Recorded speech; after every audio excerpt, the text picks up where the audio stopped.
Medical కాలేజీలో ప్రైవేటీకరణను అడ్డుకోవాలి అంటూ YCP చేపట్టిన సంతకాల సేకరణ ఎమ్మెల్సీ రామసుబ్బారెడ్డి ఆధ్వర్యంలో జమ్మలమడుగులో జరిగింది. వైద్య విద్యను ప్రైవేటు పరం చేసి కూటమి ప్రభుత్వం ప్రజలకు తీవ్ర అన్యాయం చేయాలని చూస్తుందని రామసుబ్బారెడ్డి మీడియా ముందు మండిపడ్డారు. రాష్ట్రంలో వైద్య కళాశాలల నిర్మాణమే జరగట్లేదన్నట్టుగా కూటమి నాయకులు మాట్లాడడం విడ్డూరంగా ఉందని ఎమ్మెల్సీ ఎద్దేవా చేశారు. గతంలో రాష్ట్రానికి వచ్చిన మెడికల్ కళాశాల సీట్లను అవసరం లేదని తిరిగి పంపిన ఘనత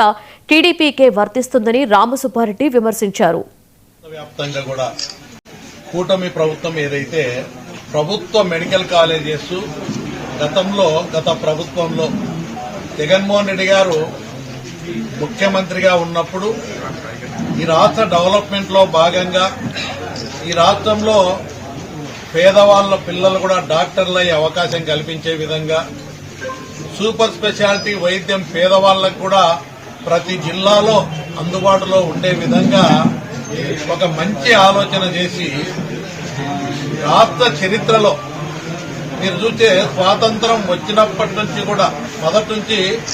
ఉన్నటువంటి మెడికల్ కాలేజెస్ అన్ని కలిపి కూడా ప్రభుత్వ పరంగా 12 మెడికల్ కాలేజెస్ ఉన్నాయి. కానీ జగన్మోహన్ రెడ్డి గారు ముఖ్యమంత్రిగా ఉన్న 5 సంవత్సరాల్లో కరోనా కష్టకాలం 2 సంవత్సరాలు ఉన్నప్పటికీ ప్రజల ఆరోగ్యపరంగా ఇబ్బంది పడకుండా కరోనా కష్టకాలంలో కూడా ప్రజలను ఆదుకున్న విధానం కూడా జగన్మోహన్ రెడ్డి గారు దేశానికే ఒక ఆదర్శంగా ఉండి ఇతర రాష్ట్రాలు కూడా కరోనా కష్టకాలంలో ఆంధ్రప్రదేశ్ రాష్ట్రం జగన్మోహన్ రెడ్డి గారు ఏ విధంగా కార్యక్రమాలు చేస్తా ఉన్నారు, ప్రజలు ఇబ్బంది పడకుండా ఉండే విధంగానే మిగతా రాష్ట్రాలు కూడా తెలుసుకునే వాళ్ళు అనుసరించే విధానం. అదేవిధంగా వైద్య విధానంలో కూడా సమూల మార్పులు రావాలా అనే ఆలోచనతో